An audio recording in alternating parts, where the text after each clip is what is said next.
Boa noite, Juventude Batista de Campinas e região e todos vocês que estão nos assistindo agora. Como eu comentei na semana passada, nós queremos tratar desse assunto que está muito forte, a questão do racismo. Falamos com o pastor Emerson e a nossa proposta aqui não é fazer nenhuma análise filosófica ou sociológica ou política. Na verdade, a gente quer olhar para a Bíblia e tentar extrair das Escrituras exatamente aquilo que o Senhor nos ensinou. E, naquela ocasião, o pastor Emerson compartilhou a sua opinião, falou da sua experiência de vida, mostrou na palavra que o racismo sim é pecado e a principal, ou a melhor, eu digo mais, a única solução para o racismo, para resolver esse pecado, é o poder transformador do Evangelho. Só que a gente não quer só ficar falando sobre isso do ponto de vista da vítima, que no caso a gente está falando dos negros aqui. Eu estou aqui hoje com o pastor Emerson, meu amigo, pastor Pedrosa, pastor Edmar Pedrosa, que é policial também, policial militar, capitão da Polícia Militar. E ele também vai falar um pouco da experiência dele e do outro lado. Então a gente teve dois personagens que ficaram estampados aí na manchete nesses últimos dias. Um policial branco e a vítima um rapaz negro. E hoje nós queremos ouvir um pouco do outro lado. Qual é a visão da polícia, como que funciona, como que o Pedrosa enxerga esse outro lado, que também, no caso daquela manchete, era o algoz, era a pessoa que agiu de uma forma completamente errada. Só que a gente sabe que existem muitas entrelinhas ali, tem bastidores importantes para a gente poder aprofundar no assunto e também, de novo, dar uma resposta bíblica, pastor. Então, primeiro, quero te agradecer por ter aceitado o convite para conversar sobre esse assunto tão polêmico. Pesado. E eu queria, antes de te perguntar, assim, que você pudesse falar um pouquinho do seu ministério. A gente está aqui com esse livro, Teologia Militar. Esse livro é meu, eu trouxe aqui para poder divulgar. Então o pastor, além de capitão, é um escritor. Esse livro, eu acredito que seja muito relevante também para os dias de hoje, principalmente para os temas mais polêmicos que a gente tem em relação vai abordar um pouco também de política, um pouco de aborto, enfim, eu não vou ficar dando spoiler do livro aqui não, mas eu queria que você falasse, Pedrosa, um pouquinho do seu ministério, como professor também na Faculdade Teológica. Dá um resumão aí pra gente, para o pessoal começar a se encaixar, depois eu entro com as perguntas, tá bom? Combinado. Primeiro, é um prazer muito grande estar aqui. Uma boa noite a toda a nossa Juventude Batista, o povo querido, nossa Associação Batista de Campinas e adjacências, e também todos que estão nos acompanhando, já que está online, né? É online. É aberto a você que está nos acompanhando. Obrigado pela tua presença e por participar desse nosso bate-papo, sem qualquer tipo de receio, ideologia.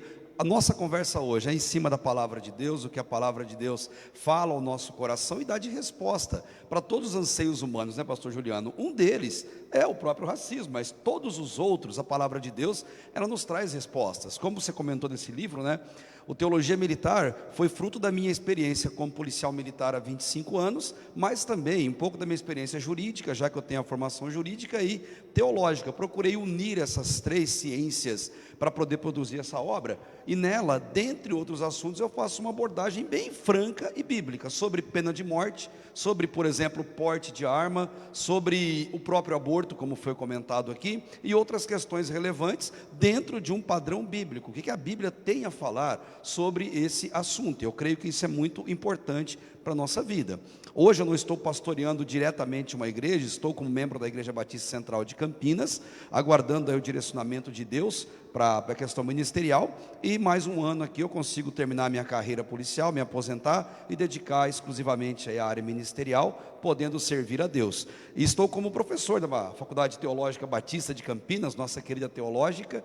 Estou ali já há 4 anos como professor e fui aluno de lá, me formei em 2013 naquela faculdade que a gente tem um carinho tão grande por ela, e ali a gente tem batalhado aí para aprender mais e servir mais ao reino de Deus. E assim, vamos conversar sobre esse assunto que tem muito a ver com a nossa vida, que fala muito o nosso coração e que mexe com as nossas emoções, por que não? E é assim que Deus nos dirige nessa noite, de maneira bem especial. Amém, pastor. Vamos lá, meu irmão. Bom, vou fazer a mesma pergunta que eu fiz para o pastor Emerson na semana passada. A gente teve 2 personagens, né, o policial e o rapaz que morreu sufocado. Sim. Teve uma manchete grande, muito forte, né? Uma exposição enorme no mundo todo. Sim. E teve o fato, eu sempre gosto de trabalhar com esses dois pontos de vista, né? O fato, Sim. até o pastor Emerson comentou bastante que aquilo que aconteceu no vídeo, aconteceu muitas vezes antes e vai continuar acontecendo. Perfeito. Mas teve uma manchete. Eu queria que você falasse um pouquinho do que você leu sobre o que aconteceu, a sua percepção da manchete em si e do fato. Perfeito. Aquela questão foi uma questão muito policial mesmo, se puder falar assim, de questão técnica, que aconteceu, concordo com o pastor Emerson, acontece no dia de hoje e vai continuar acontecendo. Por quê? Sempre que você coloca 2 seres humanos, um em confronto com o outro, cada um querendo colocar a sua razão em evidência, você pode esperar que vai haver um conflito. E os conflitos fazem parte da humanidade desde que a humanidade passou a habitar na face da terra. Aliás, essa, pastor Juliano, é a grande razão de que as leis existem, para dirimir conflitos, para que as pessoas tenham um padrão, uma regra para seguir. Não é diferente da palavra de Deus, ela sempre deixou para a gente uma regra para a gente acompanhar. Esse fato, de fato, ficou muito famoso, ele ganhou notoriedade nas mídias, e no momento histórico que vivemos, que parece que o mundo está carente de bandeiras a serem levantadas. E outra vez, essa bandeira foi levantada, esquecendo-se tudo que gerou aquele fato, mas a partir daquela imagem, uma manifestação no mundo inteiro, justificando o cometimento de crimes, de barbaridades e até de mortes sendo cometidas em nome de uma bandeira. E toda vez que se levanta uma bandeira é um problema, é perigoso. Claro. Você falou uma coisa interessante, você falou da carência do mundo em levantar bandeiras. Levantar bandeiras. Talvez, não sei se você concorda comigo, mas essa carência também é tão grande que eles querem levantar heróis e vilões. E ali está bem declarado, né? Escolheram um herói e um vilão, como se a polícia, talvez do mundo todo, fosse representada por aquele cara, que foi o policial ali em questão, e os negros todos se empatizaram ali de alguma forma, ou se vitimizaram com aquele homem que faleceu. E às vezes a gente se precipita, né? O vilão é esse. Naquele caso, sim. É lógico, óbvio que o vilão, né? Precisa deixar claro isso. É o policial, ele que foi a pessoa que matou o rapaz. Só que parece que o vilão não é só o policial, talvez seja a polícia toda, são todos os brancos. Como que chega nesse ponto em alguns casos, né? Chega porque as pessoas tendem a colocar hoje, qual que é a regra ideológica? A gente vive hoje essa busca por bandeiras e sempre por trás de alguma ideologia. E qual que é o grande problema? Transforma-se herói sempre que alguém é de uma minoria, em vilão sempre que alguém é de uma maioria. Eles costumam rotular essas coisas, e toda rotulação, ela é muito perigosa. Vou dar um exemplo.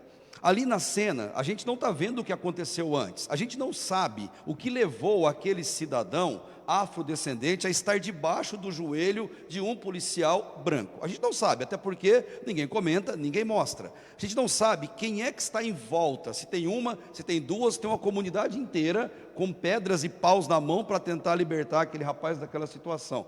Então a gente não vê o anterior, a gente só vê a cena, e é lógico que é uma cena dantesca, uma cena reprovável. Perfeito. Mas a gente deve lembrar de um detalhe: aquela cena é de uma imobilização. E qualquer um que faz arte marcial sabe que tem técnica de mobilização e tudo. E o problema em si não está nem na aplicação da técnica, mas no tempo em que a técnica demorou sendo aplicada. Aquilo gerou na pessoa uma perda da oxigenação, o falecimento, sem que ele pudesse perceber. Mas aí eu, fazendo um olhar técnico, o porquê demorou demais naquela posição em cima daquele homem? Será que a situação em volta não era totalmente negativa, prejudicadora, de ter alguma ação diferente dali, de um policial que estava em minoria? Eu não sei. O que eu não posso fazer é pré-julgamento daquela situação. O que eu sei que fatalmente uma vida foi ceifada, o que eu sei que uma família do policial, ou várias famílias, foram achincalhadas e também pagaram o preço por isso, e o que eu sei que o mundo se tornou um barril de pólvora por causa disso. Mas percebam, são bandeiras ideológicas. Passam alguns dias, perde aquele calor, a bandeira cai e começa outra. Então fica na carência de ter outras para se defender. Então o que eu vi foi essa demonstração, reprovável, porque vida foi perdida, então isso é fato, a gente tem que lembrar, mas também não podemos deixar de considerar tudo que estava em volta daquela circunstância que provocou.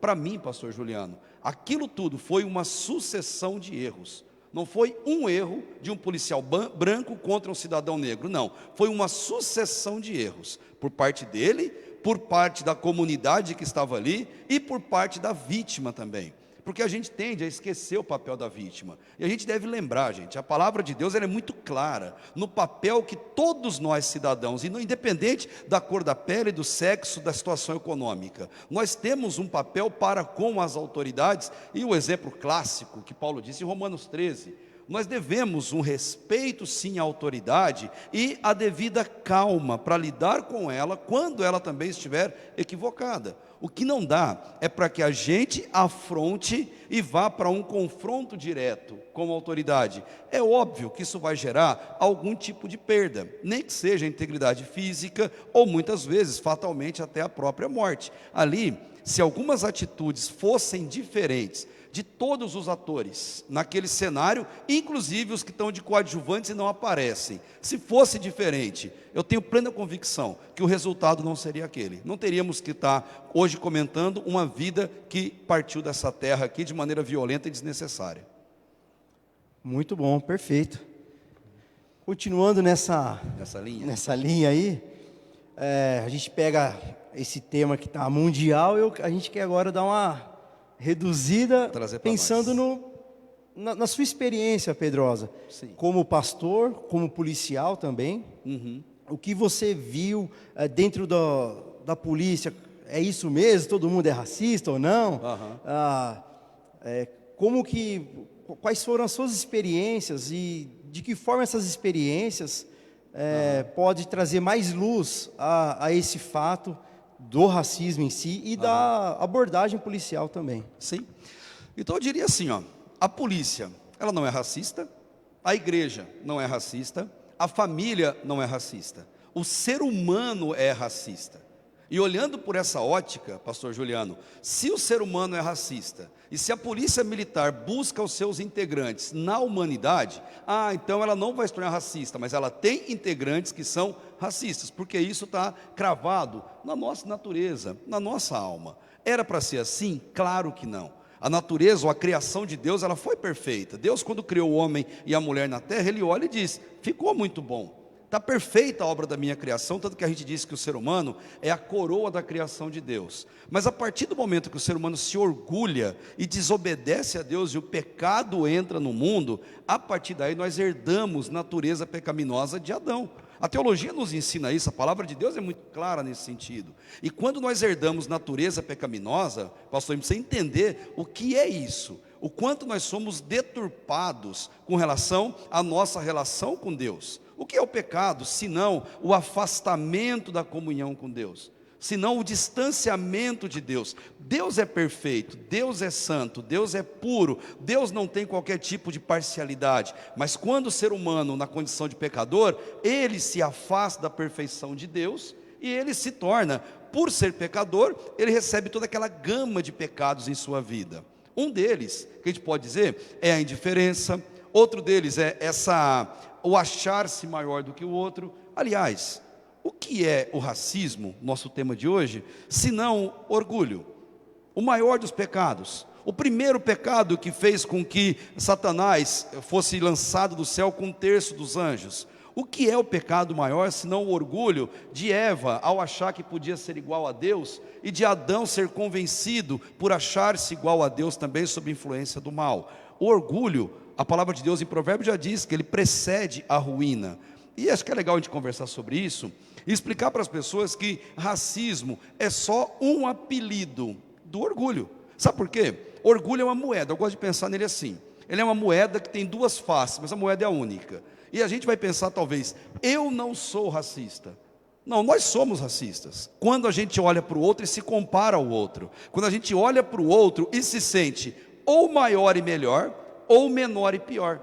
São duas faces da mesma moeda, é o orgulho do mesmo jeito. Se eu olhar para alguém e esse alguém teve sucesso, poxa, esse alguém é negro, se deu tão bem na vida e eu não me dei bem, eu estou numa situação ruim, o que eu estou fazendo? A face do orgulho chamado autopiedade, autocomiseração, achar que eu sou um coitadinho, achar que eu vou depender de cesta básica, de ajuda governamental, que eu vou depender dos outros o tempo todo e para sempre, porque eu não tenho condição de lutar e vencer na minha própria vida. Isso é um erro na vida de qualquer um, e é orgulho. O que é isso? É o racismo, porque eu me comparo ao outro e coloco o outro num patamar superior, e eu me apequeno diante das outras pessoas. Autopiedade. E a outra face, a gente pode chamar de soberba, que é o mais conhecido. Eu me comparo com o outro numa condição de maior do que o outro, de melhor do que o outro. Quer dar um exemplo? Não é só cor de pele que leva as pessoas assim. Gênero. Quantos homens se acham maiores ou melhores do que as mulheres? Estamos em época de pandemia. Em época de pandemia, em torno de 70% foi o aumento de violência familiar. Homens batendo, espancando, colocando para fora, humilhando psicológica e fisicamente as mulheres. Sabe por quê? Racismo, orgulho, é a pessoa se colocar superior ao outro. Ele não consegue ter uma empatia e pensar no outro. Quer ver outra coisa? Altura. Eu sou uma pessoa de baixa estatura. Tenta imaginar quantas piadas eu ouço até hoje por conta disso. É o tempo todo. Quer ver outra? Eu sou pastor. E como pastor, piada não falta. Eu ouvi como pastor porque pego dinheiro de ovelha, eu exploro, eu faço. As pessoas vão fazer esse tipo de coisa. E se tem um patrimônio um pouquinho maior, as pessoas olham e vão dizer que esse patrimônio veio de maneira ilícita, porque como policial militar, é impossível que eu tenha um carro, que eu tenha uma casa, que eu tenha uma família estruturada. Sempre vão olhar e vão achar que isso é equivocado. O que é isso? Racismo.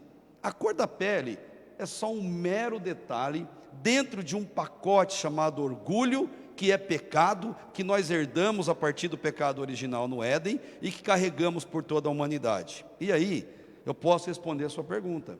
A polícia militar, ela é preconceituosa? Bom, os seus integrantes são, porque todo ser humano é, e me perdoe você que está nos assistindo, você é preconceituoso. Quando você se coloca superior a alguém e quando você também se coloca inferior a alguém, se acha incapaz de ser alguém melhor na sua vida e você vai depender do outro todo sempre. Então, nesse sentido, qualquer instituição, ela tem racismo, qualquer instituição é pecaminosa, porque todas elas foram formadas por gente, são formadas por gente. Pastor, você falou uma coisa muito interessante aí, inclusive queria avisar vocês que a gente na Jubacad, a gente está tentando preparar uma live para falar exatamente sobre esse problema, que também é consequência dessa pandemia, que é esses problemas dos casais, separações e violência doméstica. Verdade. Que aumentou muito. E outra coisa que você falou, que eu acho assim, fundamental de tudo que você falou, né? Eu queria ressaltar duas coisas. Primeiro, quando você falou, a estrutura polícia não é racista, mas os integrantes, sim. E aliás, todos nós acabamos sendo. Ser humano. Eu, você. Sim. Existe um esforço grande que eu tenho lido de coletivizar o pecado, ou seja, ou o problema social que seja. Uhum. Por exemplo, todo homem é estuprador em potencial, sim. Toda polícia é racista. Eu acho que isso atrapalha o discurso, por quê? Porque tira a responsabilidade individual, exato, daquele que cometeu o ato. e ele se iguala, entre aspas, né, ao que não cometeu, porque afinal de contas todo mundo é aqui. A minha diferença é que eu fiz, mas então isso também é antibíblico, até porque a Bíblia fala da responsabilidade individual da pessoa Perfeito. que é pecadora, né? Então essa coisa de pegar um grupo e transformar aquele grupo e estigmatizar, estereotipar, e dizer este grupo faz isso. Isso da sua fala, pelo que eu entendi, cai por terra. É individual, cada pessoa é responsável pelo seu ato e deve pagar por ele. Sim. E outra coisa que você falou, sabe, daí você já emenda. Tá. Essa questão do orgulho, que eu sempre prego isso. Então, a gente pensa no orgulho daquele que se acha maior, melhor. Mas é orgulhoso também aquele que se acha menor, e pior. Eu queria você pode até continuar falando um pouquinho sobre isso, mas me chamou a atenção essas duas coisas que tem muito a ver com o que a gente está falando. Sim. E essa individualização é o que Deus fala, porque Deus ele trata com indivíduos. Deus não trata com raças, Ele não trata com nações, Ele não trata com cores, não trata com gênero. Deus trata com indivíduos. E ao tratar com indivíduos, na palavra de Deus, ela é muito clara que o nosso maior inimigo não é a sociedade. Nosso inimigo somos nós mesmos. E eu me lembro do grande Paulo de Tarso, grande apóstolo de Jesus, aí, chamado, como ele mesmo disse, fora de tempo. Esse homem tinha crises severas, depois de experimentar ser vítima de muito racismo e preconceito, especialmente dos judeus, do seu próprio povo. Paulo aprendeu e cresceu em Jerusalém aos pés de Gamaliel. Paulo se tornou um rabino dos melhores. Ele defendeu a sua causa, perseguindo e matando cristãos na época dele. E no entanto, quando Paulo passou para o lado dos cristãos, quando Paulo se converte, ele passa a ser vítima da mesma perseguição que antes ele promovia. O perseguidor passou a ser perseguido, e Paulo não teve paz. Onde Paulo ia, os judaizantes iam atrás para incomodar a vida daquele homem, para deixar aquele homem maluco, e isso provocou muitos transtornos, muito sentimento negativo, doença na alma, no próprio apóstolo Paulo. Mas eu acho fantástico, depois dele passar por tudo isso, ele vai escrever a carta aos Romanos, e no capítulo 7 de Romanos, ele não aponta o dedo e diz, né, que eles são o problema. Ele diz, o meu maior inimigo sou eu mesmo. Quando ele diz, miserável homem que sou, porque ele sabe que ele tem que amar as pessoas, inclusive os seus inimigos, mas para Paulo isso foi uma luta. Gente, livrar-se do preconceito e do racismo é uma luta individual, é algo que cada um de nós tem que bater nessa tecla, e eu tiro o meu chapéu para aquele ator hollywoodiano, negro, que é o Morgan Freeman. Para mim até hoje, a melhor definição do que a gente faz com racismo para combater. Ele diz, não se fala nisso, não se defende essa bandeira e pronto, acabou. Todos nós somos iguais. E eu, pastor Juliano, perdoe-me também você que está aí e posta suas hashtags, eu discordo veementemente que vidas negras importam. Discordo. Para mim, vidas importam. E não importa que vida, para mim importa homem, importa mulher, importa a pessoa que tem uma opção sexual diferente, para mim importa qualquer raça, nação, cor de pele que a pessoa tenha, para mim importa criança, importa adulto, para mim vidas importam. E sempre que eu pego e diminuo essa questão, o problema maior é que eu estou servindo a ideologias que não são bíblicas, são humanas, que têm interesses nisso. E é triste quando a gente se torna massa de manobra de um sistema corrompido. Então o que Paulo disse? Olha, miserável homem, foi a conclusão que ele teve no Romanos capítulo 7. Eu sou miserável, porque o bem que eu tenho que fazer eu não consigo, e o mal que eu sei, que eu não deveria, esse eu faço. Isso tem a ver também com a luta que ele enfrentou contra aqueles que tinham algum tipo de preconceito, contra a vida dele, contra a atividade dele. E a nossa sociedade, a gente vive nisso, vive no meio disso tudo. O racismo ele faz parte da nossa existência. Eu, por exemplo, como policial militar e pastor, quantas vezes eu passei perto de famílias saindo de alguma igreja e as pessoas olhavam feio para mim? Quantas vezes eu passei e pessoas lançavam comentários do tipo, vai com Deus, ou lançavam algum versículo bíblico, mas não querendo abençoar a mim e a minha equipe patrulhando, mas com uma espécie de uma maldição, tipo, sai daqui, ô demônio, ou coisa do gênero. Quantas vezes? O que é isso senão preconceito? Quando alguém vê a gente por aí trabalhando, andando na rua, e pensa que a gente passa fome, que a gente depende de uma coisa ilícita para sobreviver, o que é isso senão racismo? E pior, vir de uma família, como minha mãe é negra, vir de uma família com negro, vir de uma família pobre que morava em favela, é a vida inteira você no que lutar para não cair na autopiedade, mas também para não se sentir maior ou melhor do que ninguém, porque nós não somos. Na Bíblia, nós somos todos um. É o que Cristo fez. É o que Cristo disse, que a palavra de Deus, de maneira muito clara, e na semana passada o pastor Emerson usou muitos textos, especialmente em Gálatas, capítulo 3, que Paulo fala muito bem disso, né? Que em Deus, em Cristo, não há gente, judeu nem grego, não há homem, não há mulher, mas todos são um. Cristo, a grande figura dele é de unidade. Ele une todos os seres humanos debaixo do seu sangue derramado na cruz. E em Cristo, todos nós somos um. Lembrando que a natureza pecaminosa está em nós. E nós vamos, durante a nossa vida toda, ter que lutar com esse sentimento de ser maior ou de ser menor do que os outros. É a batalha individual de cada um, muitas vezes reconhecendo como é difícil fazer isso. Miserável homem que somos, pois é complicado ter essa firmeza das minhas opções diante de Cristo. Mas é uma realidade, é individual, o tratamento de Deus é assim na nossa vida, e a gente deve aprender a lutar contra isso todo o tempo de nossa existência. Ótimo, você já deu até as bases, né, bíblicas aí, né? É fundamental pensar nisso, né? Perfeito, perfeito, assim, é a forma como eu enxergo também. Uhum. Eu até conversei, quando eu conversei com você pelo telefone, quando Sim. eu te convidei, eu até te contei que, às vezes eu não me...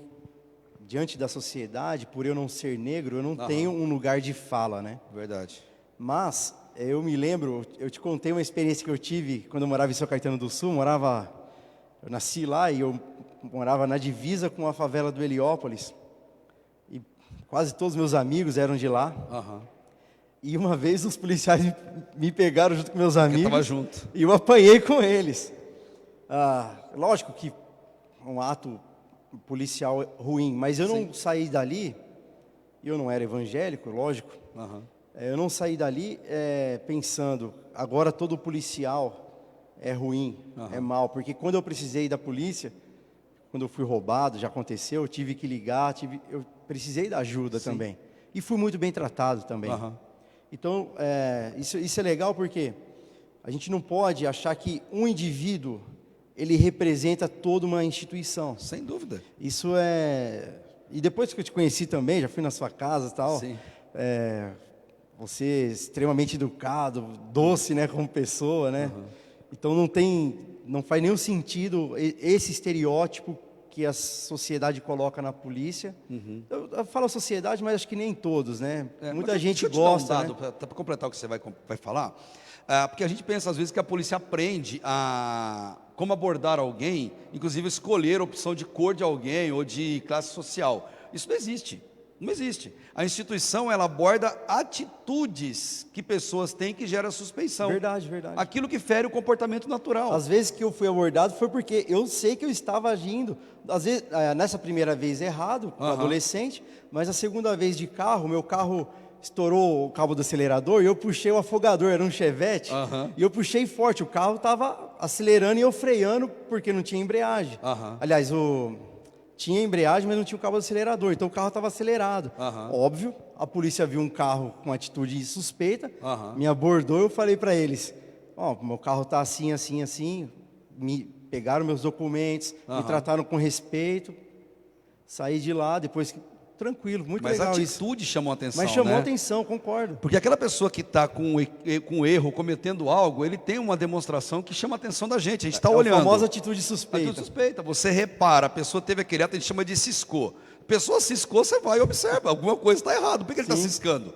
Não é natural fazer isso. É natural a pessoa continuar na sua rotina quando passa por ela uma viatura policial. Quer ver outra mentira, outra falácia que se conta, que a polícia militar aqui em São Paulo, ela mata a maioria de negro. Gente, isso é uma mentira totalmente sem tamanho. E quem fala isso, então tem dois problemas. Ou a pessoa é ignorante, ela não foi atrás de um dado, ela é um ignorante, e se for ignorante, menos mal, ela deve ser ensinada por alguém que não é ignorante.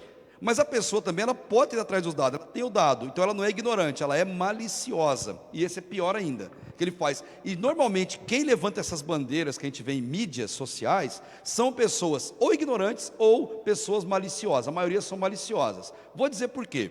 Em São Paulo, população negra presidiária chega a 30%, 70% é branco. Ah, mas ele pega uma estatística da Bahia, pelo amor de Deus, na Bahia, gente, todo mundo é negro. Na Bahia, lógico que vai ter a maioria de pessoa presa negro, a maioria de comerciante é negro, a maioria de cristão é negro, porque lá a maioria das pessoas são negras. Você vai em Recife, em Pernambuco, também tem uma grande quantidade de pessoas negras. Rio de Janeiro, a maioria. Mas aqui em São Paulo, ou no sul do Brasil, é bem menos. A quantidade de negro é muito pequena que vão presos e que tem confrontos com policiais e acabam perdendo a vida, também é uma porcentagem menor do que a população branca. É proporcional, então, a população. Ele segue mais ou menos do local. o que é proporcional. Isso, mas as pessoas mal intencionadas, o que ela faz? Ela pega um dado da Bahia e transporta para a realidade de São Paulo e vomita essa ideia para todo mundo. E as pessoas compram essa ideia e saem divulgando elas. Eu digo a vocês, desses 25 anos, eu trabalhei quase 15 deles em força tática, em trabalho de confronto. A maioria de quem eu prendi e confrontei eram pessoas brancas, esmagadora maioria. O negro é minoria, porque a população negra de baixa renda é uma população trabalhadora, batalhadora, muitas delas dentro de igreja evangélica, criando seus filhos com uma boa base, dentro de uma igreja católica, ou mesmo de uma religião de origem africana, mas pessoas que defendem valores. Agora a gente pega essas ideias que colocam para a gente e compra como verdadeiras. Não é assim. E até é bom você saber que nós perdemos policiais para o crime, perdemos. E nesse último ano para cá, quantos policiais nossos de pele negra perderam a vida na mão de criminosos, e criminosos brancos ou criminosos negros, não faz diferença. No entanto, acabaram cometendo esse ato, por quê? É o preconceito, é a violência, é aquilo que habita no coração de todos. Então, acho que é importante esse tipo de dado, para que as pessoas tenham uma verdade. E se você quer confirmar tudo isso, você tem aí inúmeros sites de pesquisa, sites aí de sistema penitenciário federal, que você pode por conta própria, e você vai perceber se está sendo massa de manobra, ou se você está defendendo de fato uma bandeira que vale a pena ser defendida. Muito bom, isso que você falou é fundamental, né? Eu acho muito. Que é informação, né? Hoje a gente tem tanto o famoso fake news Fake news, né, toda hora. Enfim. Pastor, tem uma pergunta aqui que eu achei muito legal. A Silvia Letícia. Sim. Ela diz assim: se as pessoas são racistas e as instituições buscam desenvolver suas atividades através de pessoas, que trabalho prévio poderíamos fazer para que não prevalecessem as individualidades e sim o bem comum? Inclusive falando de igrejas. Sim. Então, pelo que eu entendi, a pergunta dela é, já que todo mundo é racista, como que uma instituição pode tentar ter um plano de ação aí para tentar diminuir esse pecado, né? Sim. Tanto do racismo como outros. A Silvia é uma psicóloga muito querida da Igreja Congregacional Vale da Bênção Central, lá em Caruaru, no estado do Pernambuco. Silvia, você é muito querida, viu, menina? E a Silvia é uma pregadora daquelas, fantástica. Amo ouvir as aulas que ela ministra lá, inclusive na EBD. E ela trabalha no sistema penitenciário. Nessa questão assim de psicologia e tudo mais. E é bem interessante como que as instituições lidam com isso, especialmente a polícia militar, para trabalhar com as pessoas que já vêm da sociedade com essa carga de orgulho, de preconceito, seja para mais ou para menos em suas vidas. Não se aborda isso. Não existe isso em instituição, por exemplo, olha, vamos criar um procedimento operacional, como que se aborda um branco, como que se aborda um negro, como que se aborda um baixinho, como que se aborda um alto, como que se... Não existe isso. Trata-se pessoas. Os procedimentos institucionais, eles visam pessoas, são pessoas em situação de risco, pessoas em atitude suspeita, pessoas necessitando de socorro, condutores de veículos, a gente usa sempre esse termo. Por quê? A gente usa de maneira genérica, a gente não faz essa delimitação. É lógico, a diferença fica por conta de abordar uma pessoa masculina de uma pessoa feminina. Aí, por questões óbvias de gênero, você vai ter uma diferenciação. Mas não se trata com essas individualidades. O mesmo, na minha opinião, tem que acontecer nas igrejas. A igreja não pode tratar as pessoas por padrões, mas trata as pessoas como pessoas. Não é? Na igreja não tem separação de homem para um lado e mulher para o outro. Não tem separação de cor de pele, não tem separação de condição econômica. Mas a igreja, ela tem que ser totalmente democrática, aberta, inclusive para aceitar aqueles que vivem naqueles pecados rotulados pelas pessoas como mais sérios, mais graves e inaceitáveis. O que na palavra de Deus não existe. Já coloca todos na condição de pecador. Então, Silvia, não sei se eu consegui captar a ideia da sua pergunta, mas as instituições, especialmente aquela que eu faço parte, e eu defendo como maneira mais correta, pois nós aprendemos e ensinamos isso. A gente não separa pessoas, trabalha pessoas de maneira geral para que se aprenda a amar ser humano e não amar individualidades de cada um, mas ame o ser humano e trate-o com respeito devido, inclusive cumprindo a lei quando for necessário. Tem mais uma pergunta aqui, pastor. Sim. Não tem o nome do autor, mas como você vê as manifestações do grande pastor Martin Luther King, sendo ele um pastor batista? Aqui a pergunta é assim: você acha que foi necessário? Bem objetiva essa pergunta. Totalmente. Eu faço até coro com o pastor Martin Luther King, quando ele diz, né, que se você ficar em silêncio diante do que está acontecendo, você está sendo conivente. Ou com Bonhoeffer, que em pleno nazismo, estão falando de nazismo só de pessoas brancas que estavam ali, e Bonhoeffer disse que o silêncio diante do mal é o próprio mal. Então, dependendo da condição que se enfrenta, do momento histórico que se vive, vozes têm que se levantar. Por quê? Qual o critério de Deus para se manifestar à humanidade e para ensinar à humanidade os seus caminhos? Ele usa pessoas. Ele faz isso nos momentos cruciais e continua a fazer nos dias de hoje. Me lembro até de João, no Evangelho de João capítulo 1, ele faz uma demonstração de quem é Cristo, de que ele é Deus, mas ele comenta no versículo 6 de João capítulo 1, que houve um homem enviado por Deus que é João Batista. Ou seja, homens não são deuses, mas Deus usa pessoas para que representem o seu plano divino na humanidade. Então Martin Luther King foi fundamental? Foi. Precisava terminar a vida daquela forma? Jamais, mas eu devo lembrar que tudo está sob o controle de Deus. Se Deus permitiu que aquele pastor, no seu brilhantismo e humildade teológica, precisasse ter a vida ceifada daquela forma, para o pastor Martin Luther King não foi prejuízo nenhum. Pois ele foi para a glória, está aos braços do Pai, perfeito, mas a humanidade muitas vezes precisa aprender com o sofrimento dos outros a evitar esse tipo de comportamento. Aí eu pego a frase Tertuliano, o grande pai da igreja, que também era de cor negra, ou seja, que era de origem africana, e Tertuliano disse, né, que o sangue dos mártires na terra é a semente do Evangelho. Então eu louvo a Deus pelo exemplo deixado por Martin Luther King, pelo sangue que ele derramou, que serve de, isso sim, uma bandeira cristã, mostrando que a Bíblia é totalmente contrária a essa separação racial. E lógico, né, a América aprendeu com isso, mas infelizmente o que a gente percebe é que ainda se separam bairros, comunidades, de cor de pele, em que um não aceita o outro. E aí a gente percebe mais uma vez o quanto que o racismo, ele faz parte da alma pecaminosa de todas as pessoas. Mas hoje, falar que vivemos um tempo, como viveu o tempo do pastor Martin Luther King, nós estamos cometendo um equívoco intelectual com as pessoas, uma mentira intelectual. Não é o mesmo tempo, embora as pessoas sejam ainda preconceituosas e racistas, são, mas sempre serão, e só vai terminar quando Cristo voltar na glória, para levar todos para habitar com Ele na eternidade no céu. E eu amo muito Apocalipse 5, no versículo 9, que fala isso, né, que enquanto no céu eles cantam santo, santo, santo, ali são milhares de milhões de todos os povos, tribos, línguas e nações, porque para Deus não existe separação racial. Para Deus e para a sua glória, todos são todos são indivíduos que vão habitar com Ele na eternidade, se passarem pela remissão dos seus pecados, mediante a confissão deles, e receberem a lavagem pelo sangue do Cordeiro, que é o nosso grande convite sempre, né? Para que todas as pessoas se reconheçam. Termine, por exemplo, essa live, talvez você vai terminar falando, não concorda disso, eu não sou preconceituoso.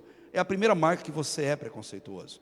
Hoje, o ideal é que a gente termine isso, com essa reflexão, e chegue para Deus e peça: Deus, me perdoa pelas vezes que eu tive preconceito, pelas vezes que eu tive racismo contra as pessoas, e também, Deus, perdoa aqueles que tiveram contra mim.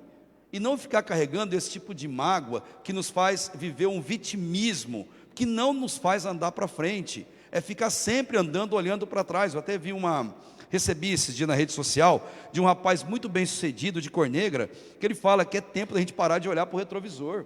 A vida se olha, gente, é para o para-brisa, se olha para frente, se conquista, se avança. Enquanto fica olhando para o retrovisor, se vitimando e achando que nós somos os coitados da humanidade, nada mais é do que a segunda face do orgulho, preconceito e pecado. Perfeito, pastor. Tem mais uma pergunta aqui, eu acho que esse rapaz a gente conhece, hein? Vamos ver. Douglas de Oliveira Medeiros. Conhece muito. Douglas de Cosmópolis, Arthur Exato. Nogueira, na verdade. Agora Arthur Nogueira, né? Arthur Nogueira. Ele diz assim, pastor, nos Estados Unidos é mais comum igrejas de brancos e igrejas de negros. No Brasil, existe uma separação diferente, de ricos ou classe média e igrejas de pobre. Como entender isso? Aliás, é para a gente entender isso como normal ou olhando como... Aí entra um pouco de eclesiologia, né? Como Sim. igreja de Cristo. Isso é normal? A gente fecha os olhos, deixa acontecer ou tem que mudar alguma coisa? Como que você vê isso? Não pode ser normal, né? Mas também é outra característica, assim como eu falei dos presos, da cor da pele e tudo, também é uma característica que envolve muito a questão da densidade demográfica local. Por exemplo, aqui no estado de São Paulo isso não existe. Você vai para o Rio de Janeiro, não existe. No Sudeste como um todo não existe essa situação que você comentou, Douglas. Mas, por exemplo, talvez em alguns lugares do sul do Brasil, que esmagadora maioria de pessoas brancas isso tenha, nos Estados Unidos a gente sabe, houve muitas histórias disso, de que as comunidades não aceitam, e é muito duro pensar nisso, mas as histórias que a gente ouve é que as comunidades, por exemplo, formadas por negros, mesmo evangélicos, eles não admitem alguém com a cor da pele diferente da deles. Para você ver que é a natureza humana que é pecaminosa, como a gente comentou. E isso não deve ser aceito jamais. Por quê? Olhando para a Bíblia, se todos somos um, a nossa visão tem que ser sempre essa, democrática e também de aceitar as pessoas. Nossa visão do Evangelho e da igreja, ela sempre tem que ser de incluir as pessoas e não excluir, salvo por questões doutrinárias, questões aí que a pessoa viola, alguma coisa assim. Mas não por sua característica social, não por sua característica de cor de pele. E aí, tem dois lados. A própria igreja, como instituição, ela deve ser mais aberta, ela deve ter essa visão de receber as pessoas, até mesmo pela forma dela se organizar, mas também as pessoas têm que parar de se vitimizar, de olhar para uma igreja e falar, não, essa igreja aqui é muito branca, eu não vou entrar, é muito negra, eu não vou entrar, é muito bonita, eu não vou entrar, tem muito rico, eu não vou entrar, ou tem muito pobre, eu não vou entrar. Então é um problema muito mais individual, mas que também envolve a própria instituição. E para isso, deve ser uma preocupação. É bem eclesiológico mesmo, como você comentou. Mas a gente deve ter essa preocupação como instituição, mas também como pessoas. Volto a dizer, o fato de eu não entrar no ambiente é porque eu estou me apequenando àquele ambiente. Eu estou me colocando numa condição de indignidade àquele ambiente. O que eu estou fazendo, senão orgulho, senão preconceito, de achar que aquilo é inatingível para mim. Então eu devo também tratar isso no meu coração. Isso que você falou encaixa com uma outra pergunta da Silvia Letícia. Ela até cita o seu livro, Teologia Militar, na página Obrigado, 284. A página 284, ela diz que você faz uma excelente ilustração sobre essa questão do vitimismo, como vencer o vitimismo. Afinal, quem era o gigante?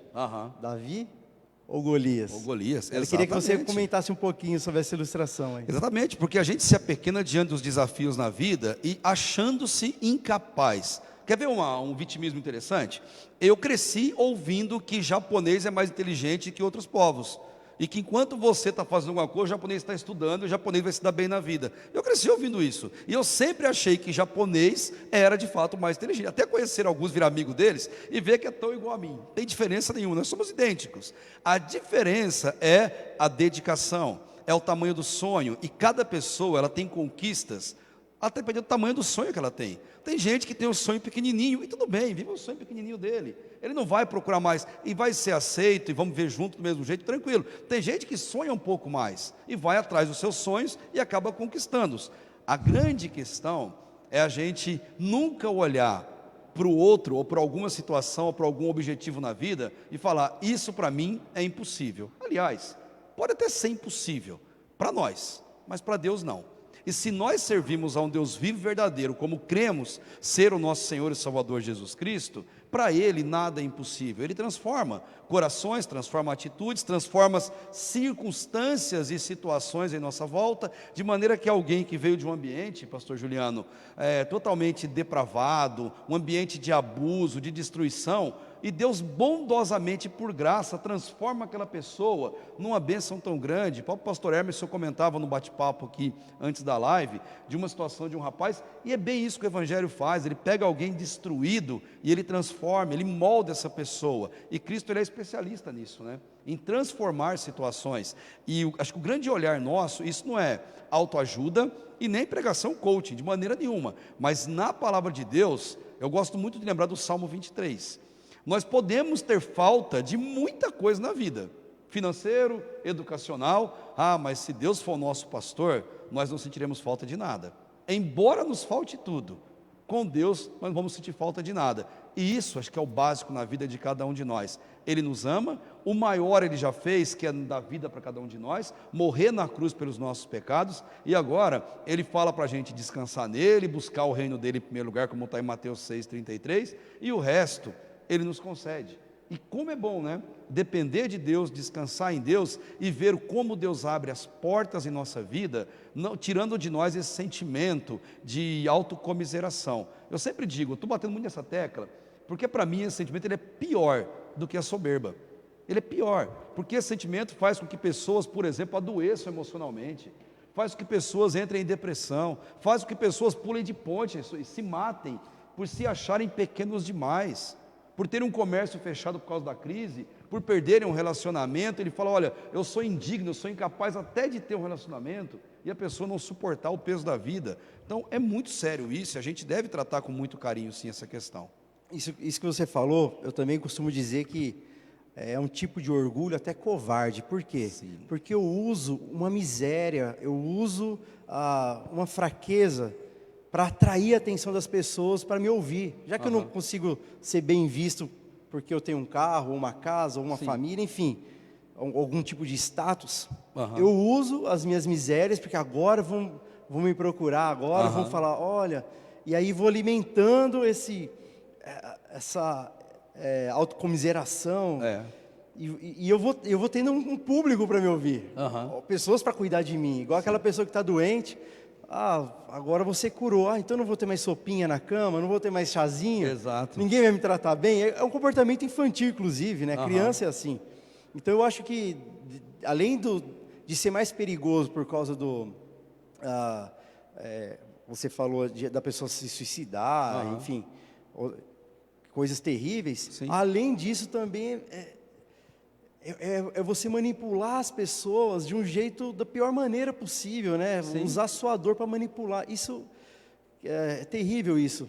E eu me lembro, até para a gente fazer uma comparação bíblica, né, dentro desse assunto, vamos pegar o exemplo de Cristo. A gente pensa que Cristo foi todo assim dentro de um aquário, de uma redoma de vidro, e Ele não sofreu, Ele não passou por nenhuma necessidade, nenhum apuro. Isso é um ledo de um engano, porque Cristo, em sua condição 100% humana, Ele experimentou muita dificuldade na vida, muita. E onde Ele passava, pode reparar, Ele curava alguém no sábado, Ele ajudava alguém que era tido como cobrador de imposto, prostituta, coisa do gênero. E as pessoas vinham, os religiosos, vinham com ferro e fogo para cima dele. Ele era expulso de uma cidade, ele não era aceito quando pregava amor, quando falava da transformação na vida das pessoas. Ele enfrentou preconceito durante todo o seu ministério. E eu ouso dizer, durante a sua vida toda. Porque muita gente não engolia, pastor Juliano, o fato de Maria ter engravidado do Espírito Santo. As pessoas deviam jogar na cara de Jesus que ele era bastardo, jogar na cara de Maria que ela era uma mulher que cometeu pecado de adultério. Eu não duvido disso, porque era uma sociedade extremamente difícil em matéria de moral e matéria social. Mas quando ele está no seu ministério de pouco mais de 3 anos, ele sofre todo esse tipo de situação. No entanto, o comportamento de Cristo é fantástico.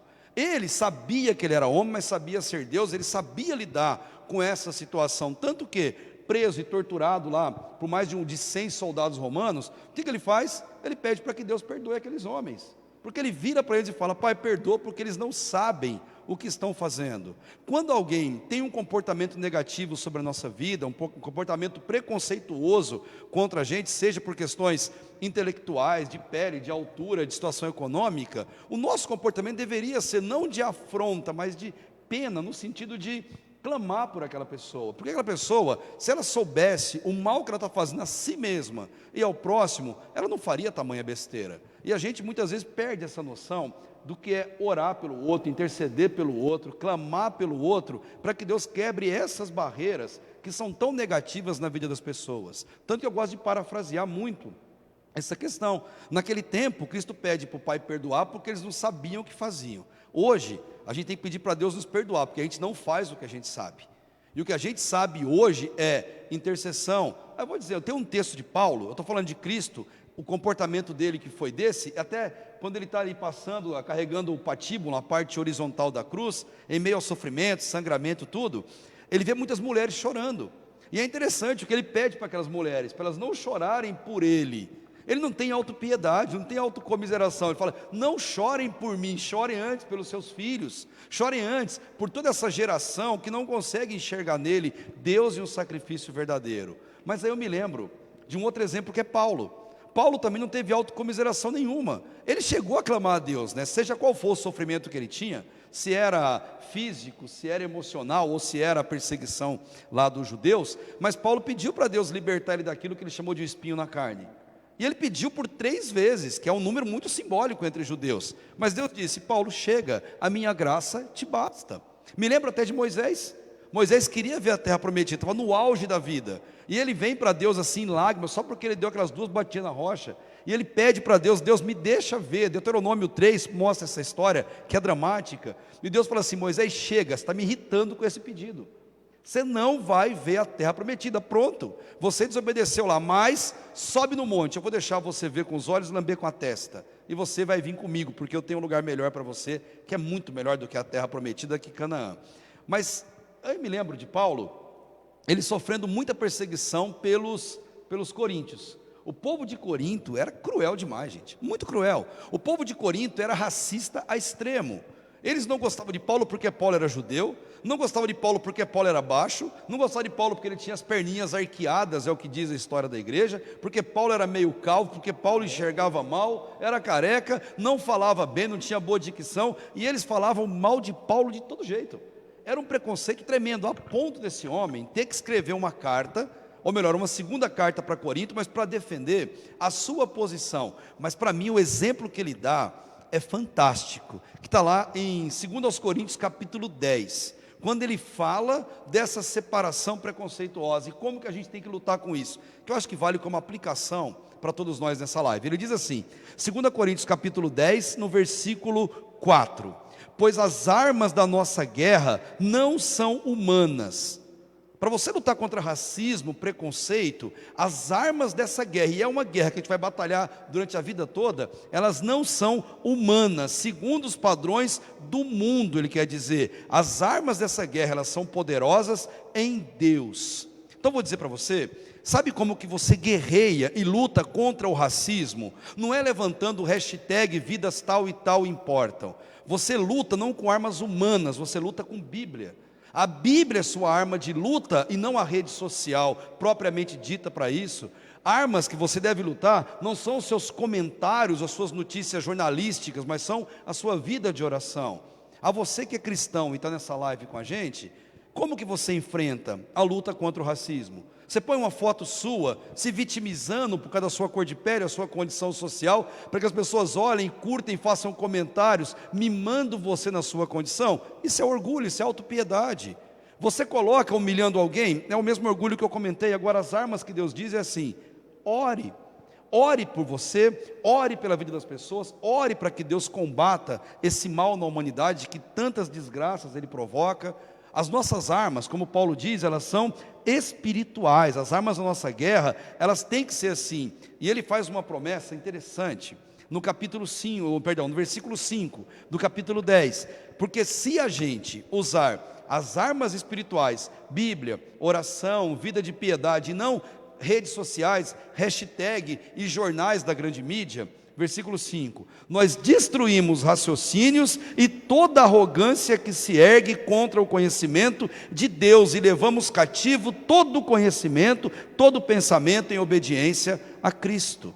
Se a gente quer fazer mudança ou relevância na sociedade, nós temos que pegar tudo que se apegar mais E aí até lembro de Filipenses, né, quando ele está no capítulo 4, caminhando para o final da carta, ele vai dizer, né, que em tudo na vida a gente deve procurar se tem algum louvor, se tem alguma graça naquilo, e nisso devemos pensar.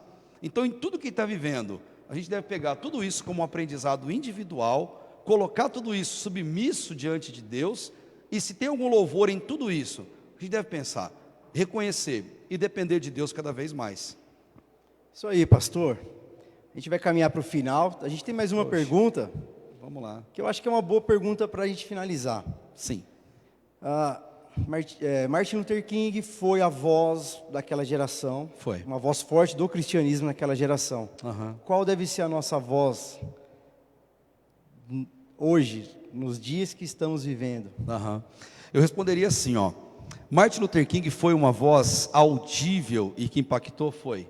Mas Martin Luther King morreu. Nós estamos aqui hoje, vivos. Então a nossa voz é que tem que prevalecer. Eu vou muito antes dele na história bíblica. Noé foi uma voz que gritava às pessoas por 120 anos, olha, isso vai acabar, esse mundo vai acabar, e a salvação é você entrar na arca. E as pessoas riram dele. Mas Noé não existe mais, Noé já morreu. Nós somos o Noé desta geração.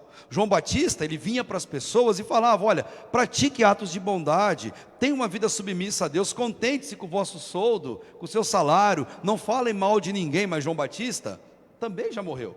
Todos eles estão na glória com Deus, galeria de heróis da fé, que Hebreus 11 mostra com tanta tranquilidade. Nós somos João Batista, nós somos o Noé, nós somos o Martin Luther King desta geração. E como que a gente combate isso? Não é levantando bandeiras, é falando a verdade. Porque a verdade liberta, a verdade salva, e a verdade é uma só. Jesus Cristo, Deus, veio ao mundo, se tornou homem e morreu na cruz pelos nossos pecados. E todo aquele que aceitar esse sacrifício e for aceito por ele, esse sim será salvo e no tempo oportuno vai habitar na eternidade com ele. Essa tem que ser a nossa voz, esse tem que ser o nosso discurso, e virar para as pessoas que estão em dúvida, que estão em sofrimento, e dizer para eles, há uma solução.